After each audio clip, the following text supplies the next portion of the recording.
দেবহূতির গর্ভের থেকে 9টি কন্যার পরে একটি পুত্র জন্ম নিলেন। সেই পুত্র স্বয়ং ভগবানের অংশ থেকে অবতীর্ণ হয়েছেন, নাম হলো কপিল। বলিয়ে কপিল ভগবান কি। তিনি হলেন কপিল। এই কপিল ভগবান নিজের মা দেবহূতিকে সাংখ্য দর্শন উপদেশ করেছেন। খুব মন দিয়ে শুনবে। দ্বিতীয় কন্যা হলেন আকুতি। আকুতির বিবাহ হয়েছে রুচি প্রজাপতির সঙ্গে। রুচি প্রজাপতির আর আকুতির দ্বারা স্বয়ং ভগবান যজ্ঞরূপে অবতীর্ণ হলেন। যজ্ঞের স্ত্রী ভগবতী লক্ষ্মী দক্ষিণা রূপে অবতীর্ণ হয়েছেন। যজ্ঞ পত্নীর নাম হলো দক্ষিণা। তার জন্য যে কোনো যজ্ঞ করলে সেখানে দক্ষিণা অবশ্যই দেওয়া উচিত, না হলে কি হয়, সে যজ্ঞ কখনো পূর্ণ হয় না। বলিয়ে যজ্ঞ ভগবান কি। সব থেকে ছোট যে তৃতীয় কন্যা, নাম হলো প্রসূতি। প্রসূতির বিবাহ হয়েছে দক্ষ প্রজাপতির সঙ্গে।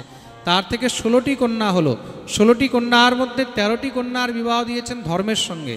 14 নম্বরের কন্যা নাম হলো সধা। সধার বিবাহ দিয়েছেন পিতৃগণের সঙ্গে। 15 নম্বরের কন্যা নাম হলো স্বাহা। স্বাহার বিবাহ দিয়েছেন অগ্নির সঙ্গে। তার জন্য অগ্নির মধ্যে যখন আমরা আহুতি দিই তখন কি বলা হয়, স্বাহা। স্বাহা না বললে অগ্নির সেই আহুতি স্বীকার করেন না। সব থেকে ছোট কন্যা নাম হলো সতী। সতীর বিবাহ দিয়েছেন দেবাদিদেব মহাদেবের সঙ্গে। কিন্তু মহাদেবকে বিবাহ দিয়েও প্রজাপতি দক্ষ সবসময় মহাদেবের নিন্দা করতে থাকেন, শিবের নিন্দা করেন। কি বলে জানেন শিবকে? প্রেতাবাসেষু ঘোরেষু প্রেতৈর্ভূতগণৈর্বৃতঃ অটত্যন্মত্তবন্নগ্নো ব্যপ্তকেশো হাসন রোদন। আরে সবসময় ভূত প্রেত নিয়ে পড়ে থাকে, পাহাড়ে জঙ্গলে বাস করতে থাকে। আর কি বলে, উত্তপ্ত নগ্ন, একদম নগ্ন হয়ে। অনেক সময় কি হয়, মহাদেব কাপড় চোপড় খুলেও মহারাজ ঘোরাঘুরি শুরু করে দেয়। ভোলা তো, ভোলা ভুলেই যায় অনেক সময় কিছু পরে আছে কিনা। তার জন্য মহাদেবের এক নাম হলো দিগম্বর। এক নাম কি, জোরে বলো, দিগম্বর। বাঘম্বরায় দিগম্বরায় ভস্মাঙ্গরাগায় নমঃ শিবায়। আর কি বলে, চিতা ভস্মকৃত স্নান প্রেত সঙ্গ অস্থিভূষণ। চিতার ভস্ম দিয়ে স্নান করে, ভূত প্রেত সঙ্গে নিয়ে থাকে। অস্থিধারিণ, অস্থি মানে হাড়গুলোকে ধারণ করে থাকে, মুন্ডমালা ধারণ করে থাকে। শিবের নিন্দা করে। মনে রাখবেন, যেই শ্বশুর নিজের জামাইয়ের নিন্দা করে, জামাতার নিন্দা করে, তাকে সাক্ষাৎ নরক ভোগ করতে হয়। কেন? জামাইকে বিষ্ণু স্বরূপ বলা হয়েছে। কিসের স্বরূপ বলা হয়েছে? জোরে বলো, বিষ্ণু। জামাতা বিষ্ণু স্বরূপ হয়, তার জন্য শ্বশুরকে ভুলেও কখনো জামাতার নিন্দা করতে নেই। বিবাহ দেওয়ার আগে 10 বার বিচার করো যে মেয়েকে আমি কার হাতে দিচ্ছি, দেব কি না। বিবাহ দেওয়ার পরে জামাই যেমনই হোক তার নিন্দা করতে নেই। প্রেম সে বলো। তদ্রূপ দৌহিত্রের নিন্দা করতে নেই। দৌহিত্র মানে মেয়ের ঘরে যে ছেলে হয়, মেয়ের ঘরে যে ছেলে হয় তার কখনো নিন্দা করতে নেই। আর তদ্রূপ মামাকে ভাগ্নের নিন্দা করতে নেই। মামা যদি ভাগ্নের নিন্দা করে সেই মামাকেও দোষ লাগে। প্রেম সে বলো। মামার জন্য ভাগ্নে কি বলে, আদরের জিনিস, সম্মানের জিনিস। প্রেম সে বলো। নিজের সন্তান থেকেও বেশি ভাগ্নেকে আদর করা উচিত, শাস্ত্র বলছে। তো মহারাজ বিশাল বড় যজ্ঞের আয়োজন করেছেন প্রজাপতি দক্ষ। নাম হলো বারহস্পত্য যজ্ঞ। সবাইকে ডেকেছে, মহাদেবকে ডাকেনি। ভগবতী সতী যখন জানতে পারলেন, মহাদেবের চরণ ধরেছেন। মহাদেব বললেন, কি হয়েছে দেবী? বলে, প্রজাপতেস্তে শ্বশুরস্য সাম্প্রতম নির্যাপিত যজ্ঞ মহোৎসবঃ কিল। হে নাথ, আপনি কি জানেন না আপনার শ্বশুর মশাইয়ের এখানে এত বড় যজ্ঞের আয়োজন হয়েছে? মহাদেব বললেন, না আমি তো জানি না। ও আচ্ছা আচ্ছা, হয়তো আপনি খবর পাননি আপনার শ্বশুর মশাই এখানে এত বড় যজ্ঞ হচ্ছে, আপনি যাবেন না? মহাদেব বললেন, নিশ্চয়ই যেতাম, শ্বশুর মশাই ডাকেনি, তা আমিও যাব না। দেখুন সতী কত চতুর। মহাদেবকে এটা বলেনি যে আমার বাপের বাড়িতে যজ্ঞ হচ্ছে, কি বলছে? আপনার শ্বশুর বাড়িতে যজ্ঞ হচ্ছে। কেন? শ্বশুর বললে একটু আপন আপন মনে হবে, আপনার শ্বশুর। আর যদি বলে আমার বাপের বাড়ি, তাহলে মহাদেব যদি বলে তোর বাপের বাড়ি, আমার কি? প্রেম সে হলো,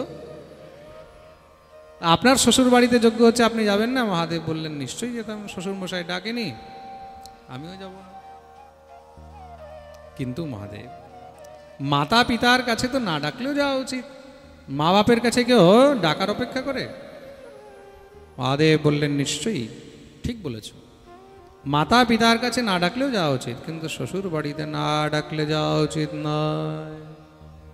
সতী অনেক রকমের মহারাজ ঘুরিয়ে ফিরিয়ে জিজ্ঞাসা করে বোঝাবার চেষ্টা করেছেন, কিন্তু মহাদেব তো নিজের জায়গায় একদম স্থির।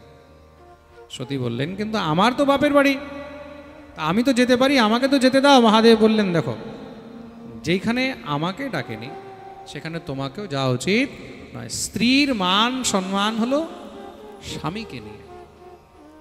যদি নিজের বাপের বাড়িতেও স্বামীর নিন্দা হয়, পতির নিন্দা হয়, সেখানেও স্ত্রীকে যাওয়া উচিত নয়।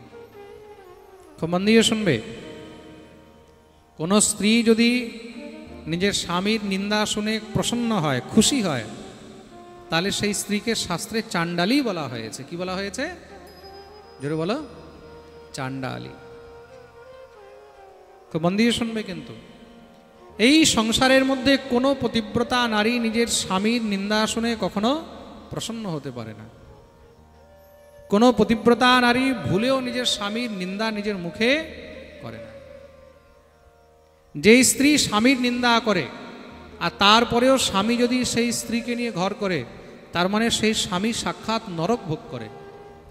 খুব মন দিয়ে শুনবে, এমন অবস্থায় কি করা উচিত? স্ত্রী যদি বারবার স্বামীর নিন্দা করে, তখন এমন স্ত্রীকে তৎক্ষণাৎ পরিত্যাগ করে দেওয়া উচিত। যে তোমার নিন্দা করছে, তুমি তাকে নিয়ে ঘর করছো, শাস্ত্র একদম সিদ্ধ, স্পষ্ট রূপে নিষিদ্ধ করে দিয়েছে। তার জন্য স্ত্রীকে ভুলেও কখনো স্বামীর নিন্দা করতে নেই। প্রেম সে বলো, স্ত্রী যদি স্বামীর নিন্দা করে, এমন স্ত্রীকে পরিত্যাগ করে দিলেও তার কোনো দোষ হয় না। কিন্তু কোনো স্ত্রী যদি নিজের স্বামীকে মন প্রাণ দিয়ে ভালোবেসে থাকে, কোনো স্ত্রী যদি মন প্রাণ দিয়ে সবসময় স্বামীর গুণগান করে, এমন স্ত্রীকে যদি কোনো পুরুষ ত্যাগ করে, তাকে সাক্ষাৎ নরক ভোগ করতে হয়। প্রেম সে বলো। মহাদেব মানা করেছেন, কিন্তু ভগবতী সতী শুনলেন না। শম্ভু অবজ্ঞা কিন ভবানী, স্বামীর অবজ্ঞা করে বাপের বাড়ি চলে গেলেন। মহাদেব পিছনে নন্দী শৃঙ্গী ভৃঙ্গীদেরকে পাঠিয়েছেন, দেখো আবার ওইখানে গিয়ে কোনো কিছু অঘটন না করে নেয়। সতী যখন যজ্ঞ মহোৎসবে গেলেন, সেখানে গিয়ে যজ্ঞ ভগবানকে প্রণাম করেছেন। মা ভগবতী প্রসূতি এসেছেন, আয় আয় সতী, খুব ভালো করেছিস, তুই এসেছিস, চল চল ঘরে চল। না না মা, আমি ঘরে যাওয়ার জন্য আসিনি, আমি শুধু যজ্ঞ দর্শন করতে এসেছি, বাপের বাড়ির অনুষ্ঠান, বাস একটু দেখে চলে যাব। প্রণাম করে যখন চারিদিকে তাকিয়েছে, সবার জন্য আসন আছে সেখানে, কিন্তু মহাদেবের জন্য সেখানে কোনো স্থান নেই। দেখেই সঙ্গে সঙ্গে একদম ক্রোধিত হয়ে গেলেন। নিজের পিতাকে ক্রোধে একদম তপ্ত হয়ে মহারাজ গর্জনা করে বলছেন, নয়স্য লোকেষ্যতি সায়ন প্রিয়স্তথা প্রিয় দেহ ভৃতান প্রিয়াত্মনঃ। এই প্রজাপতি, আজকে পিতা বলেননি, কি বলেছেন? প্রজাপতি। আপনার এই যজ্ঞ কি কখনো সফল হতে পারে? কখনো নয়। যেই যজ্ঞের মধ্যে মহাদেবের জন্য কোনো স্থান নেই, সেই যজ্ঞ সেইখানেই নিষ্ফল হয়ে যায়। প্রজাপতি দক্ষ ক্রুদ্ধ হয়ে গেলেন, আমার যজ্ঞের মধ্যে শঙ্করের কোনো প্রয়োজন নেই, আর তুমি সেই শঙ্করের অর্ধাঙ্গিনী হয়েছ, আমি তো ভুলে গেছি যে তুমি আমার কন্যা। ওহো, তাই নাকি? মহাদেবের সঙ্গে এত বৈরতা, এই সংসারে যে শিবের কোনো শত্রু নেই, মনে রাখবে বিষ্ণুর শত্রু আছে, মনে রাখবে ইন্দ্রের শত্রু আছে, কিন্তু শিবের কোনো শত্রু নয়স্য লোকেশ্যতিসায়ন প্রিয়, যিনি সবার প্রিয় তুমি তাকে অপ্রিয় করেছ। তোমার এই যজ্ঞ কখনো সফল হবে না, আর তোমার দ্বারা উৎপন্ন এই শরীর দিয়ে আমি আবার মহাদেবের সেবায় যাব, কখনো নয় বলে তৎক্ষণাৎ সেখানে এই বিরহে নিজের দেহ ত্যাগ করে দিলেন। শিবের নিন্দা আর শুনতে পারলেন না, সহ্য করতে পারলেন। দেখুন সতী তো, সতী হয়তো বাপের বাড়ি আসার জন্য জিদ করে চলে এসেছে, কিন্তু তা বলে স্বামীর নিন্দা শুনে সহ্য করতে পারেননি, তৎক্ষণাৎ নিজের দেহ ত্যাগ করে দিলেন। মহাদেব এমনি পার্বতীকে ভালোবাসেন না, যুগ যুগান্তর ধরে মহাদেব একমাত্র ভগবতী উমাকেই কেন ধরে রেখেছেন? কেন মহাদেব জানেন যে উমা শঙ্কর ছাড়া, উমা মহাদেবকে ছাড়া অন্য কার বিষয়ে স্বপ্নেও চিন্তন করেন। শিবের নিন্দা তো বহুত দূরের কথা, কেউ যদি মহাদেবকে কিছু কটু উক্তি করে, মা ভগবতী পরাম্বা সেখানেই মহারাজ তার দুর্গতি করে দেয়। তার জন্যই তার এক নাম হলো দুর্গা। কি নাম? দুর্গা, দুর্গতি নাশিনী, যিনি ভক্তদের দুর্গতি নাশ করে আর অভক্তদের দুর্গতি করে দেয়, তিনি হলেন দুর্গা। বলিয়ে দুর্গা মাইয়া কি। মা ভগবতী জগজ্জননী নিজের দেহ ত্যাগ করেছেন, নন্দী শৃঙ্গি ভিঙ্গিগণ দৌড়ে মহাদেবের কাছে গেছেন, মহাদেব মহাদেব মহাদেব। কি হয়েছে? মা ভগবতী পরাম্বা দেহত্যাগ করেছেন, সঙ্গে সঙ্গে ক্রুদ্ধ হয়ে একটি জটা ছিঁড়ে ছুঁড়ে মারলেন। ভয়ঙ্কর বীরভদ্র উৎপন্ন হয়েছে, অট্টহাস করছে, কি করব বলে, যাও দক্ষের যজ্ঞ বিধ্বংস করে দাও।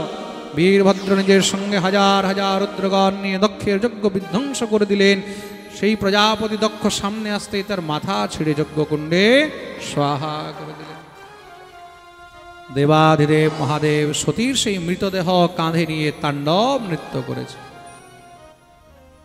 পৃথিবী থরথর করে কাঁপতে লেগেছে। দেবতাগণ ভগবান শ্রীহরির কাছে গিয়ে প্রার্থনা করলেন, প্রভু বাঁচাও, মহাদেবের ক্রোধকে শান্ত করাও। ভগবান দেখলেন যতক্ষণ সতীর মৃতদেহ আছে মহাদেবের ক্রোধ শান্ত হবে না। সুদর্শন চক্রকে পাঠালেন, চক্র গিয়ে সতীর দেহের টুকরো টুকরো করা আরম্ভ করেছে। যেখানে যেখানে সতীর দেহের টুকরো পড়েছে সেগুলো সব শক্তিপীঠ হয়ে গেল।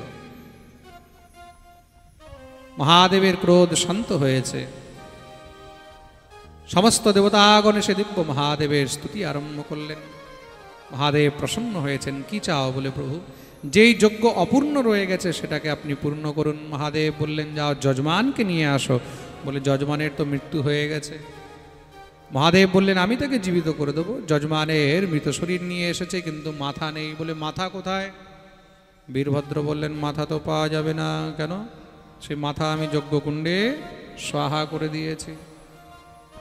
মহাদেব বললেন, তোমাকে পাঠিয়েছিলাম দক্ষের যজ্ঞ বিধ্বংস করতে, তুমি দক্ষকেই বিধ্বংস করে দিলে। চলো, যা হওয়ার হয়েছে, এখান থেকে উত্তর দিশায় যাও, যেই জীব পাবে তার মাথা নিয়ে এসো। রুদ্রগণ গিয়ে সেখানে একটি ছাগল দেখলেন, ছাগলের মাথা নিয়ে আসছেন, আর মনে মনে হাসছে। কেন?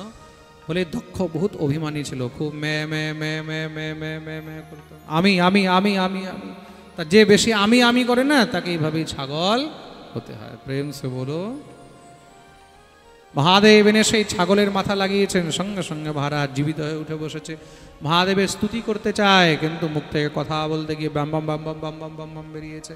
মহাদেব প্রসন্ন হয়ে গেলেন, হাসতে লাগলেন। তার জন্য মহাদেবের সামনে বম বম বললে মহাদেব খুব খুশি হয়। কেন জানো?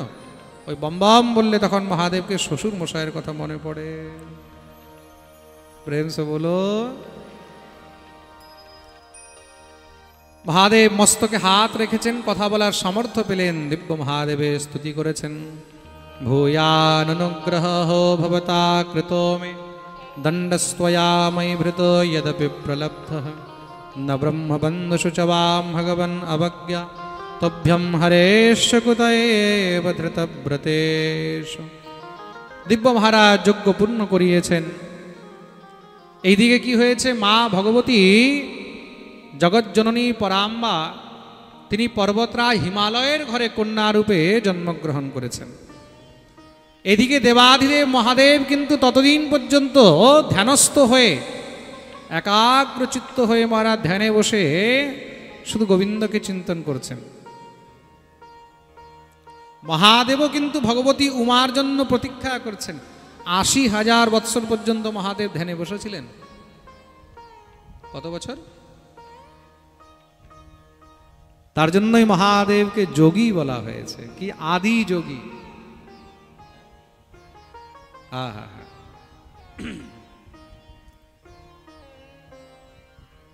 মহাদেবের থেকে বড় যোগী এই সংসারে মহারাজ আর নেই, ধ্যানস্থ হয়ে বসে আছে।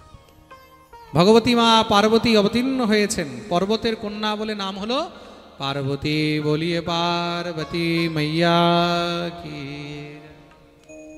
তিনিও মহাদেবকে পাওয়ার জন্য দিব্য মহাদেবের আরাধনা করছেন। কি করে আরাধনা করছেন? ফল খেয়ে। ফল খেয়ে তপস্যা করতে করতে মহারাজ আর মন লাগছে না, কেন মহাদেব কি করে কৃপা করবেন। তিনি কি করলেন, এবার ফল ছেড়ে দিলেন। কি খেতে লেগেছেন? পাতা। কি খাচ্ছেন? জোরে বলো। কোন পাতা? গাছের থেকে যেই পাতা ঝরে যায় সেই পাতাগুলো। পর্ণ পাতাকে সংস্কৃতে কি বলা হয়? পর্ণ। কি বলা হয়? পর্ণ। তবুও মহাদেব কৃপা করছেন না, তখন গিয়ে তিনি পর্ণ ত্যাগ করে দিলেন। তিনি যখন পর্ণ ত্যাগ করেছেন, তবাহি নাম ভাই অপর্ণা। পর্ণ ত্যাগ করেছেন, তার জন্য নাম হলো অপর্ণা। কি নাম হলো? জোরে বলো। তা মা পার্বতীর আরেকটি নাম হলো কি? অপর্ণা। বলিয়ে অপর্ণা মাইয়া কি।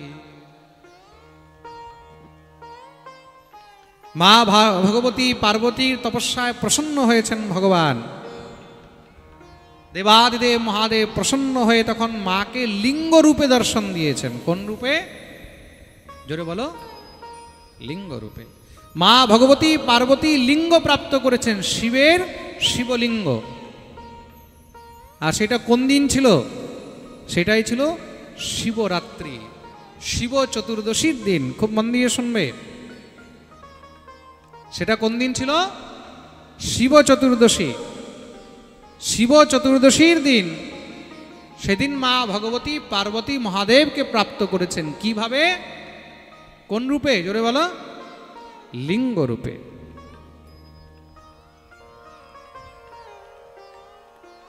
সেদিন মহাদেব পার্বতীর উপর অত্যন্ত প্রসন্ন হয়েছেন। তার জন্য যেই জীব শিব চতুর্দশী ব্রত করে তার উপরে দেবাদিদেব মহাদেব অত্যন্ত প্রসন্ন হন। বলিয়ে শিব শঙ্কর ভগবান কি। ভগবতী পার্বতীর সঙ্গে দেবাদিদেব মহাদেবের পরে বিবাহ হলো। ধুমধাম করে মহারাজ সেই বিবাহের আয়োজন করা হয়েছে। ভগবান গৌরী শঙ্কর হলেন। শ্রী সুখদেব প্রভু বিবাহের বর্ণন করেছেন। সবাই মিলে দিব্য মহাদেবের বিবাহের আনন্দ করলেন। সমস্ত সব দেবতাগণ বরযাত্রী হয়েছেন মহাদেবের। আচ্ছা, মহাদেবের যখন বিবাহ হয়েছে, বিবাহের মধ্যে খুব সুন্দর একটি ঘটনা হয়েছে। কি বলে? মহাদেব যখন বরযাত্রী নিয়ে মহারাজ মা পার্বতীর গৃহে প্রবিষ্ট হয়েছেন, শ্বশুর বাড়িতে গিয়ে উপস্থিত হয়েছে, বর এসেছে, তার শাশুড়ি বরণ করতে এসেছে। বর আসে তখন বরণ করতে যায়, তো তার শাশুড়ি বরণ করতে গেছে। মহাদেবের শাশুড়ির নাম কি? হ্যাঁ, ময়না। খুব মন দিয়ে শুনবে। শাশুড়ির নাম কি? ময়না, মেনা। হ্যাঁ, প্রেম সে বলো। তা ভগবতী মেনা তিনি বরণ করতে গেছেন। আর যখনই বরণ করতে গেছে, এখান থেকে তো ভেবে গেছে, কেন শিবের বিষয়ে শুনেছে শিব পরম সুন্দর। শিব কেমন সুন্দর জানো? কর্পূর গৌরম করুণাবতারম সংসার সারম ভুজগেন্দ্রহারম সদা বসন্তম হৃদয়ারবিন্দে ভবম ভবানী সহিতম নমামি। শিব দেখতে কেমন? কর্পূর গৌরম, একদম কর্পূরের মতন ফর্সা। কর্পূর হয় না? কর্পূর কিরকম হয়? সাদা না কালো? একদম তেমন ফর্সা। শিব এত সুন্দর, কিন্তু যখনই সামনে গিয়ে দেখেছে ওরে বাপরে বড় বড় জটা, গলায় মুন্ডমালা সেই সাপের। শিব এইভাবে সেজে থাকে, শিব এইভাবে সেজে থাকে। বৈষ্ণবরা কখনো সুন্দর সেজে থাকতে চায় না, তারা এইভাবেই মহারাজ সেজে গুজে থাকে, যেন মানুষ দূর থেকে দেখে বলে আরে বাবা, প্রেম সে বলো। আর কি, একদিকে একটা ভূত বেরিয়ে আসছে, একটা ভূত বেরিয়ে আসছে, হাত দেখেই তো ময়না সেখানে বেহুশ হয়ে গেছে। ময়না বেহুশ হয়েছে, তাড়াতাড়ি করে সখীরা যখন হোসে নিয়ে এসেছে, জোরে জোরে কাঁদতে লেগেছে। হায় রে কপাল, আমার ফুলের মতন মেয়ে, আর এমন জায়গায় আমার মেয়ে যাবে। হ্যাঁ, বাঘম্বরায় দিগম্বরায় ভস্মাঙ্গরাগায়, এমন রূপ। তখন দেবর্ষি নারদ সে ময়নাকে বুঝিয়েছে, শিবের এই যে রূপ, এই রূপই হলো মঙ্গলময়। শিবের এই রূপ যে দর্শন করে, শুধু দর্শন করলেই তার জন্ম জন্মান্তরের সমস্ত পাপ নাশ হয়ে যায়। বলিয়ে শিব শঙ্কর ভগবান কি। এই প্রকার মহারাজ দিব্য শিব চরিত্রে বর্ণন শ্রবণ করালেন। শিবের দিব্য মহাবিবাহ হয়েছে, সমস্ত সব মহারাজ দেবতারা ভক্তরা মিলে দিব্য মহারাজ বিবাহের আনন্দ করলেন। আসুন আমরা সবাই মিলে শিব বিবাহের দিব্য আনন্দ করব। আর তার সঙ্গে আজ দ্বিতীয় দিনের কথাকে আমরা এখানেই বিশ্রাম দেব। কালকের পাঠে আমরা ধ্রুব চরিত্র, তৎপশ্চাৎ জড়ভরত চরিত্র, অজামিল উপাখ্যান, প্রহ্লাদ চরিত্র পর্যন্ত কথা বর্ণন শ্রবণ করব। পাঠের সময় সবাই খেয়াল রাখবেন, যদি সব কিছু ঠিকঠাক থাকে তাহলে ঠিক সময়ে পাঠ আরম্ভ হবে। আসুন আমরা সবাই মিলে মহাদেবের গুণগান, তৎপশ্চাৎ আরতি, আরতির পরে সবাই প্রসাদ নিয়ে নিজ নিজ গন্তব্যে গমন করবেন। বলিয়ে শিব শঙ্কর ভগবান কি।